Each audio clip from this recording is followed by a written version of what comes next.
সবারই চায় মন যে একটা স্বামী পেলে বা দোষরাগ করবো, বুঝছেন, ভালোবাসবো। কিন্তু আমারও চায় ভাই, কিন্তু তা তো হইতেছে না। কেন আমি বাসাবিতে কাজ করি দেখে মানুষে অনেক কথাই বলে, তার জন্যেই মানুষের তেমন বেশি কাছে আসে না। বাসাবিতে কাজ করে দেখে মানুষ ঘৃণা করে, অবহেলা করে। এমন মেয়েকে কে বিয়ে করবো? ভালো হোক মন্দ হোক তাতে কোনো সমস্যা নাই, চেহারা যদি কালো হয় তাতেও কোনো সমস্যা নাই, তাও আমি সংসারগুলি খেতে পারবো। প্রিয় দর্শক, আসসালামু আলাইকুম। দর্শক, আপনাদের প্রীতীয় শুভেচ্ছা জানিয়ে শুরু করছি আমাদের আজকের প্রতিবেদন। তো দর্শক, দেখতেই পাচ্ছেন আমাদের সামনে এক আপু দাঁড়িয়ে আছে। আমরা তার গল্পটা শুনবো, জানবো আপু কেন আমাদের ইউটিউবের মাঝে আসলেন, তিনি কি বলতে চান। আপু আসসালামু আলাইকুম, ওয়ালাইকুম আসসালাম। কেমন আছেন? জি ভাই, ভালো আছি। আপুর নাম কি আপনার? খাদিজা। খাদিজা, জি। সুন্দর নাম। খাদিজা আপু, কি করেন আপনি? আমি কি করি ভাই, একটা বাসা বাড়িতে কাজ করি। বাসা বাড়িতে কাজ করেন। বয়স কত আপনার? বয়সে তো 18-19 বছর। 18-19 বছর। তো এই বয়সে মেয়েরা পড়াশোনা করে, নিজের ভবিষ্যৎ নিয়ে চিন্তা করে, তারপর বিয়ে শাদী করে সংসার করার একটা প্রস্তুতি থাকে। তো আপনি বাসা বাড়ি কাজ করেন, মানে কারণটা কি একটু বলবেন? কি করবো ভাই, বাবা নাই তো। বাবা বিয়ে করে চলে গেছে, বড় একটা ভাই নাই, নিজেই তো কামাই করে খাইতে হইব।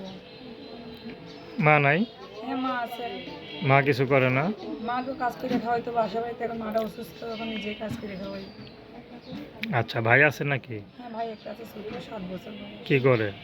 কিছু করে না ভাই, আগে লেখাপড়া করতাম, এখন টাকার অভাবে লেখাপড়া করতে পারি না।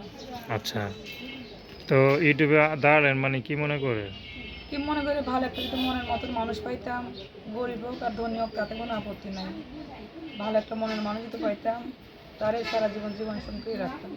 সারা জীবন তার কাজ করে আর জীবন চলবে না, ঠিক না? না। এক সময় না এক সময় নিজে একটা সংসার দরকার হয়। হুম। তো এখন যদি সময় মতো যদি সময়ের কাজ করে ফেলেন, তাহলে হয়তো ছেলে মেয়ে হইলো সময় মতো, নিজের জীবনটা সুন্দর হইলো না? তো সব মেয়েরা চায় নিজের জীবনটা একটু সুন্দরভাবে গুছাইতে। তা আপনি কি চান না? হ্যাঁ অবশ্যই চাই, এদিকে তো প্রতিবেদনের সামনে আসে। কেমন মানুষ চান? চাই ভালো একটা মানুষ, যে 5 ওয়াক্ত নামাজ পড়বো, গরিব দুঃখেরও ভালোবাসবো, সারা জীবন আমার পাশে থাকবো। সে যদি 2 বেলা 2 ডাল ভাত খাওয়ায় তাতেও শান্তি পাই। আচ্ছা, তো আপনার সাথে কীভাবে যোগাযোগ করবে? ভাই আমার মোবাইল নাম্বার আছে। নাম্বার বলতে পারেন? জি না। নাম কি বললেন? খাদিজা। তো দর্শক, আপনারা খাদিজা আপুর কথা শুনলেন। তার নাম্বারটা হচ্ছে 0140180499781। আমি নাম্বারটা আবারও বলছি, 01804997811। তো দর্শক, প্রেম ভালোবাসা, সাহায্য সহযোগিতা, বিয়ে শাদী করা একান্ত আপনাদের ব্যক্তিগত ব্যাপার। আসুন আমরা 5 ওয়াক্ত নামাজ পড়ি, সর্বদা দেশের সেবা করি।